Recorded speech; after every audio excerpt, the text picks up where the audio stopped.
Boa tarde. É um prazer muito grande estar novamente aqui, fazendo parte dessa programação Jesus, Luz das Nossas Vidas, e pelo que eu sou muito grata ao Maurício pelo convite para eu estar aqui novamente. É sempre muito bom a gente estudar a Amélia Rodrigues. Ela sempre nos traz muitas coisas maravilhosas a respeito do nosso mestre, que nos levam a inúmeras reflexões que podemos ver, retirar ensinamentos que podemos aplicar à nossa vida. Então, antes de começarmos, convido a elevarmos o pensamento a Deus, agradecendo pela oportunidade que temos de conhecer algo mais da vida de Jesus, podermos conhecer também algo mais sobre a doutrina espírita, baseada nos ensinamentos do Mestre. Que saibamos aproveitar todas essas oportunidades que temos e também que saibamos agradecer por podermos ouvir, por podermos falar, por podermos ler, por termos essa oportunidade que facilita o nosso crescimento. Graças damos a Deus por esta oportunidade. Que assim seja.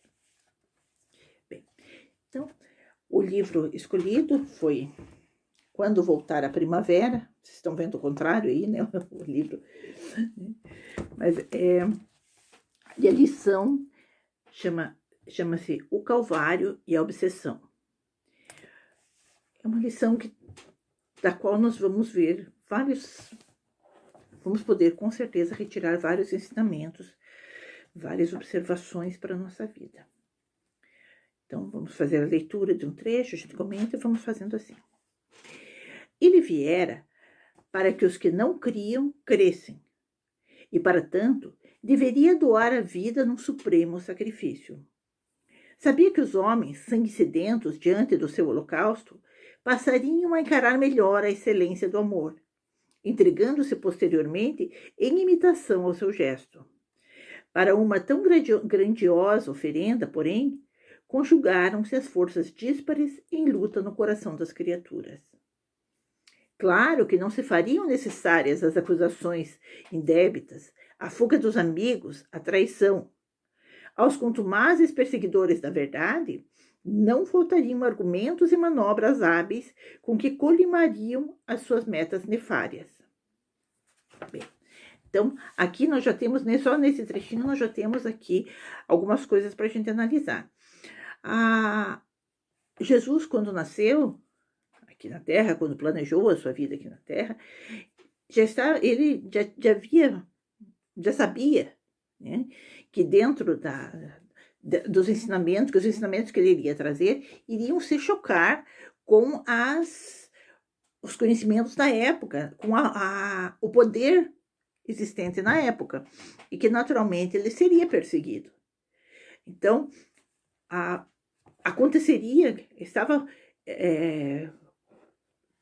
era praticamente certo que ele seria que ele iria morrer, né? Que ele seria levado à morte. E aquilo que ele, o exemplo que ele fosse dar, era o exemplo que ficaria para a posteridade, para que os seus seguidores também percebessem que a vida espiritual era mais importante que a material. Então, por isso, não haveria necessidade de que Judas o tivesse traído, de que depois Pedro tivesse negado, que todos os apóstolos, com exceção de João, fugissem e se escondessem enquanto ele estava sendo crucificado. Não tinha esse planejamento, não haveria essa necessidade, porque de qualquer forma o poder existente na época iria arranjar uma forma de prendê-lo. Né? Se Judas não tivesse traído, ele iria acontecer da mesma forma. né? Porque, naturalmente, ninguém nasce com a traição, o suicídio, o assassinato, o abandono organizado, já planejado. Olha, então, eu vou encarnar para trair Jesus. Eu vou encarnar para negar Jesus. Naturalmente que não havia esse planejamento. Mas haveria a possibilidade de acontecer. Mas mesmo que não tivesse acontecido, ele seria levado à morte de qualquer forma. Que aí entra naquele outro ensinamento que ele disse: é necessário que venha o escândalo, mas ai daquele por quem o escândalo venha, né? Então, aí continuamos falando a respeito de Jesus, né? Ele sabia que aquela seria a derradeira jornada a Jerusalém. Ante a algaravia com que o saudaram à entrada, não demonstrou qualquer júbilo. Enquanto os amigos encaravam os aplausos como um sinal evidente de triunfo, nele ressoavam quais prenúncios das grandes dores. A ternura e a passividade de que dava mostras durante aqueles dias inquietantes aos mais afoitos, os discípulos mais invigilantes, os que anelavam pela glória terrena, não obstante as incessantes demonstrações e provas de que não estabeleceria no mundo as balizas do reino dos céus, nem tampouco a felicidade real. A precipitação armou Judas de ansiedade, interiormente visitado pela indução hipnótica de entidades perversas, que lhe aproveitaram o desalinho da emoção, interessadas em desnaturar a mensagem e anular a força do amor pacificante. Bem, então, aqui, né, ela está nos mostrando que, como os discípulos, embora fossem espíritos de uma certa elevação, caso contrário, não teriam sido escolhidos como discípulos do mestre, né? Mas eles ainda tinham várias imperfeições. E, no caso aqui, o Judas poderia ter superado essa perturbação espiritual, mas eles, pensando ainda que o reino de Jesus, que Jesus vinha trazer, seria um reino na terra, que que os judeus iriam reinar sobre a terra, ele antecipou, ele sintonizou-se com os espíritos que queriam a derrocada de Jesus, e assim ele acabou se tornando um joguete nas mãos dele, né, pela sintonia que ele próprio estabeleceu, e acabou acontecendo o que aconteceu, né? Então, aí, se ele não tivesse sintonizado, Jesus poderia ter sido preso sem que ele tivesse feito o acordo lá com dos 30 dinheiros, né? Bom, então, Amélia Rodrigues está nos dizendo, então, que Judas caiu numa obsessão. Sintonizou com a ansiedade, pela precipitação toda dele, de querer estabelecer o reino na terra, o reino de Jesus na terra, né? Ele acabou se precipitando e assim sintonizando com os espíritos inferiores. As mesmas mentes desarticuladas pelo ódio, as mentes espirituais, né? Contrapondo-se ao reino do Cordeiro, ante os receios gerais, perturbaram Pedro logo após a prisão do amigo, fazendo-o pusilânime em face da negação que se permitiu repetidas vezes. Então, Pedro ficou, no momento, a gente deve lembrar, né, que quando Jesus foi preso, Pedro sacou a espada, né, ou seja, ele era uma pessoa belicosa, né? Ele estava portando uma espada, com a qual ele cortou a orelha do soldado, né, que Jesus colou a orelha de volta e falou para o Pedro guardar a arma dele, né? Quem com ferro fere, com ferro será ferido, né?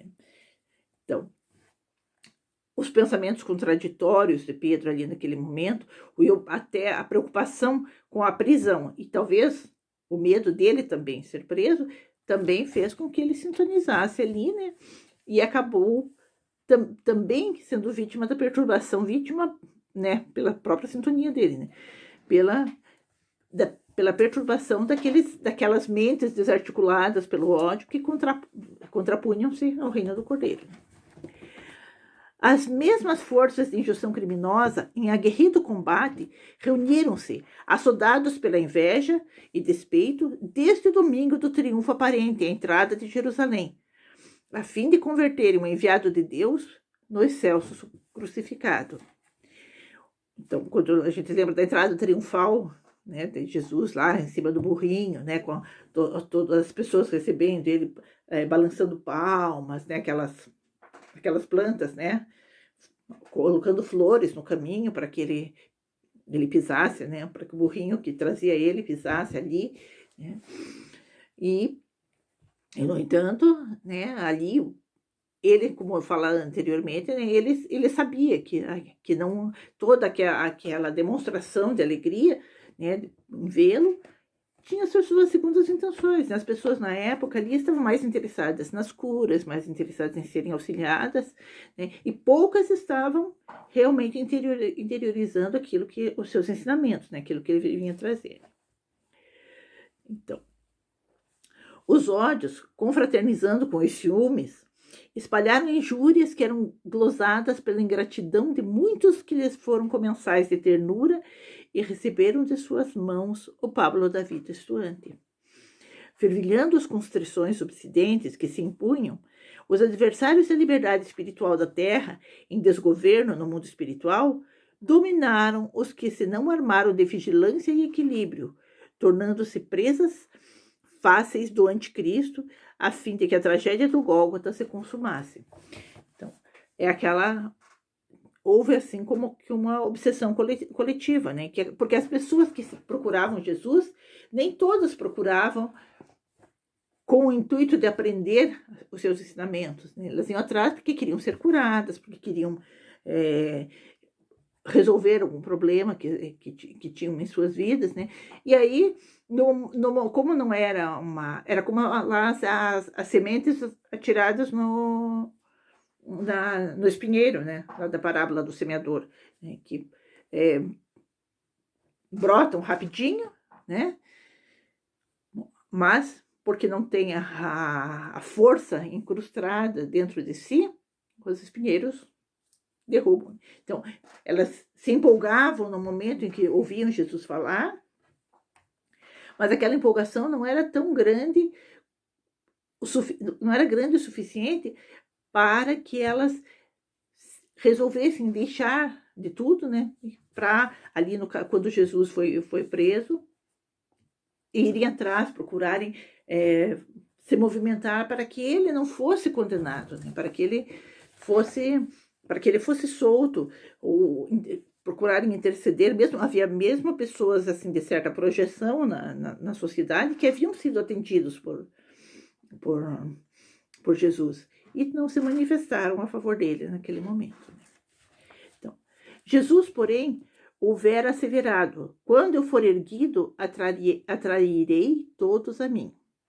Nenhuma surpresa, portanto, no Senhor, diante dos contornos volumosos da hecatombe que tomara forma contra ele. Em expressiva serenidade, esperou o eclodir apaixonado da força violenta dos fracos. Olha que frase assim a Amélia Rodrigues, ela tem uma poesia muito grande no que ela escreve, né? Então, a forma dela passar essa mensagem para a gente, né, nessa frase aqui, né? Então, que Jesus, em expressiva serenidade, esperou o eclodir, né, esperou o eclodir apaixonado da força violenta dos fracos. Né? Porque quem é realmente forte não precisa mostrar com atitudes belicosas, com violência, não precisa mostrar que é forte. A pessoa sabe que é forte, então ela não precisa mostrar, não precisa se garantir diante dos outros. Ela própria se garante. Né? Então, se ela tem a força de vontade, ela não precisa pisotear ninguém para mostrar que é forte. Ela vai demonstrar a sua força através das atitudes em que é forte o suficiente, demonstra que é forte o suficiente para vencer a si próprio, que é a maior luta que nós temos, né, não é contra os inimigos externos, né, é contra nós mesmos. E mesmo no caso das obsessões, como ele está colocando aqui, que vários, que os espíritos sombrios, né, conseguiram influenciar a turba, né, o povo todo e também até mesmo os discípulos, porque eles foram fracos, né? Eles não estavam tendo, aquele povo todo não estava tendo aquela força interior que a fé traduz. Mas Jesus sabia de tudo isso, né? Então, por isso mesmo ele ficou sereno, tranquilo, esperando o que ia acontecer. A noite fria e angustiante antes da prisão não lhe abatera o ânimo, né? E sara-o a Deus através da oração, e dulcificara-o, fazendo-o atingir a plenitude da autodoação. Então, a partir daquele momento em que foi chegando, Jesus já estava sempre, né, vigilante, né? Ele sempre nos disse, né, para orar e vigiar, ou vigiar e orar, né, que a importância de mantermos a vigilância e de orarmos sempre que necessário, né? Mas a partir daquele momento, mais ainda, ele se ligou a Deus através da oração, a fim de suportar tudo aquilo que ele sabia já que iria passar. As hordas desenfreadas da espiritualidade inferior galvanizavam no ódio em que se permitem as licenças das paixões dissolventes. Sempre se repetirão aquelas cenas nos linchamentos nas ruas, nas prisões arbitrárias, nas injustiças tornadas legais, quando as massas afluem a esses espetáculos hediondos e se aselvajam, tornando-se homicidas incomparáveis. Então, nós vemos, como está colocando aqui, né, como ainda hoje as massas acabam fazendo, quando há um movimento de massa, né, muitas pessoas acabam fazendo coisas que se estivessem sozinhas não fariam, né? Porque aí a influência, né, aquele ambiente de influência espiritual inferior, e aquele grupo de pessoas que não está pensando muito no que está fazendo, não está tendo força de vontade para ser ela própria e não manter, não entrar no comportamento de massa, muitas vezes acontecem linchamentos, né, que a pessoa sozinha jamais teria coragem de agredir alguém.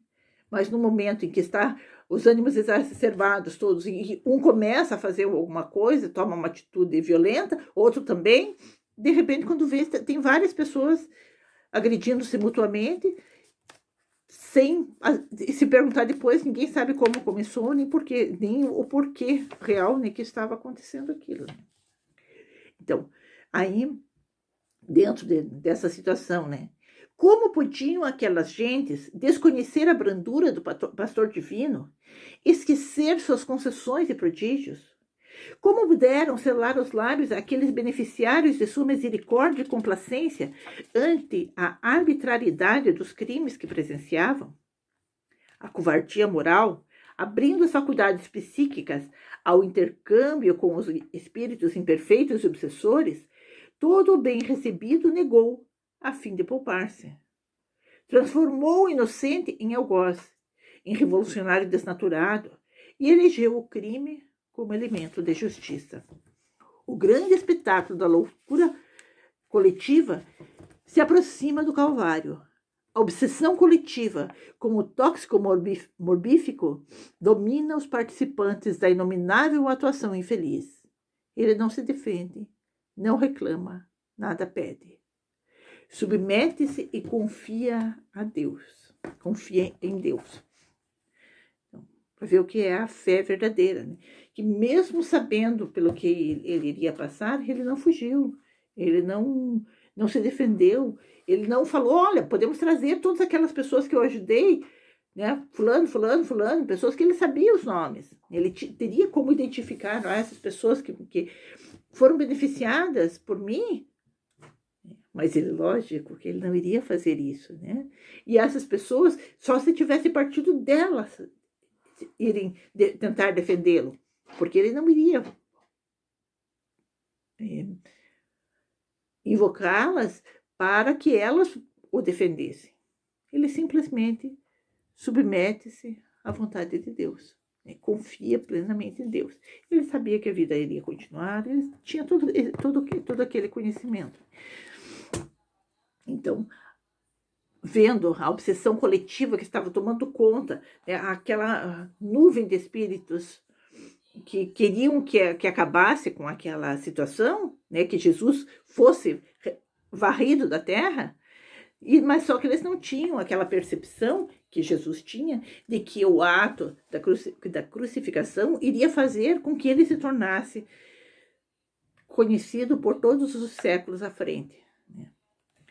Então, as aragens da natureza, de raro em raro na tarde abafada, saturam-se das vibrações do desespero e do ódio que assomam e dominam os corações, entenebrecendo as mentes e explodindo no ar. Sempre os homens exigirão uma vítima para a sanha de seus tormentos. Jesus é o exemplo máximo, o ideal para a consunção do desar que vencerá os séculos, como a mais horrenda explosão coletiva que passará a história.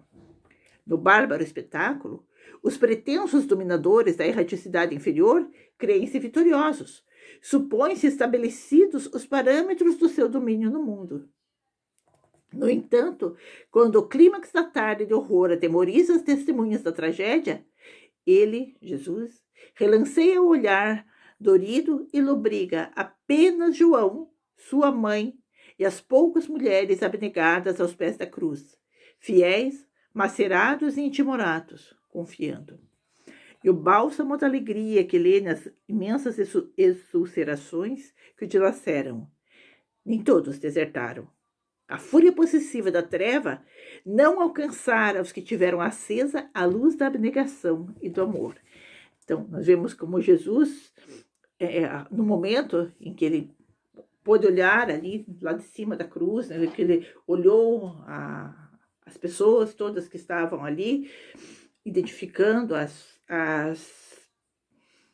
emanações que elas traziam, né, assim como tinha aquelas que foram lá para vê-lo ser crucificado, né? O espetáculo da crucificação, né? Como ainda hoje em locais onde tem pena de morte, juntas de pessoas para presenciarem a morte do condenado, né? Como se fosse um espetáculo digno de ser visto.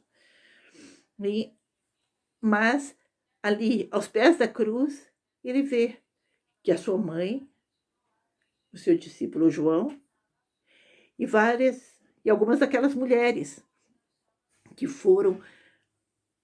seguiam ele de forma abnegada, que haviam compreendido aquilo que ele havia ensinado, a força do amor. E aí, então, que se percebe por que João, em várias situações, fala-se de João, o discípulo amado.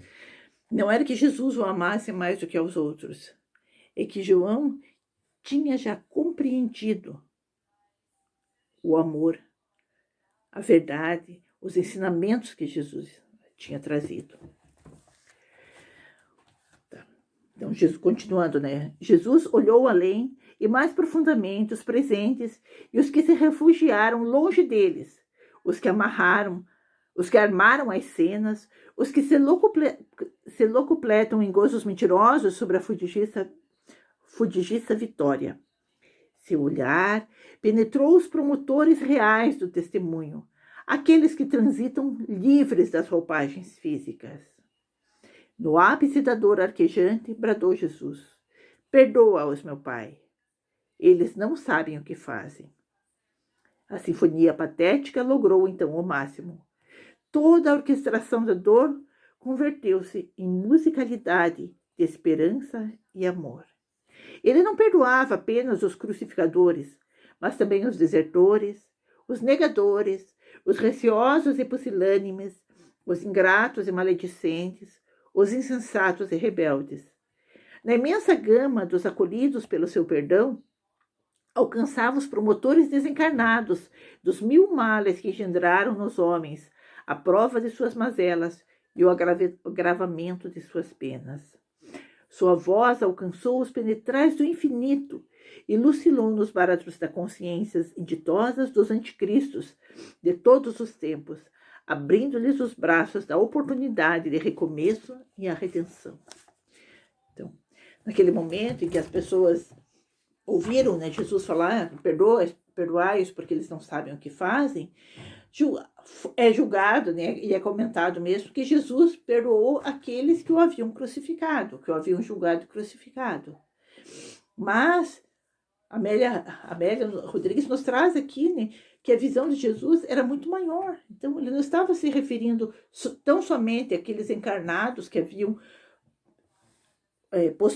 colocado em prática o planejamento que os espíritos das trevas haviam feito. Aqueles todos que haviam envolvido Caifás, Anás e todos aqueles que o julgaram, né, os Pilatos, né, pela omissão, e todos aqueles soldados que o maltrataram, né, estavam todos sintonizados com aqueles espíritos inferiores que planejavam vencer o Cristo.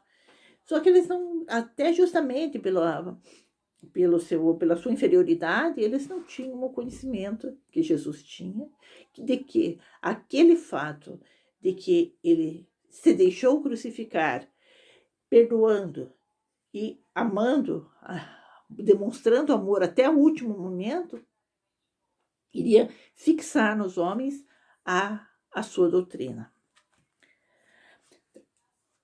A conspiração para que se consumasse o holocausto do Calvário, em que o Filho de Deus testemunhou seu amor pelos homens, foi tramada pelos inimigos impenitentes desencarnados, vencidos pelo despeito na luta pela vitória da violência, com que sintonizaram os transitórios donatários da posição governamental e religiosa da terra, como daqueles que se lhes entregaram a surdo. O perdão, doado na culminância da cruz, é a aliança inquebrantável da união do seu amor com todos nós, os caminhantes retardatários na via de evolução, convocando-nos à perene vigilância contra a obsessão de qualquer natureza que nos sitia e persegue implacavelmente. Então, Jesus então nos deu esse exemplo sublime, e juntando todos os ensinamentos que ele nos trouxe, né, culminando com o momento da cruz, o momento do perdão na cruz. Então, ele deixa claro a importância de que nós, no nosso dia a dia, procuremos praticar a vigilância e a oração. Que nós busquemos sempre manter a sintonia com a espiritualidade superior, para não nos tornarmos vítimas, nem individuais, nem coletivas, daqueles nossos irmãozinhos que ainda se divertem com a prática do mal. Sabemos que ainda existem muitos dos nossos irmãos que ainda estão trafegando nesses caminhos, buscando destruir o Cristo, a quem ainda não aprenderam a amar. Mas só sintonizaremos com eles, só entraremos em contato com as mentes deles, permitindo que eles nos intuam, nos deem ideias violentas, ideias rancorosas, se nós próprios abrirmos a nossa mente e o nosso coração, cultivando o ódio. Se fizermos como Jesus nos ensina, cultivando o amor, orando, vigiando os nossos pensamentos no nosso dia a dia, jamais eles conseguirão chegar até nós. E estaremos sempre recebendo as intuições daqueles espíritos amigos que querem o nosso crescimento e a nossa felicidade. Então, seria essa a mensagem do dia de hoje.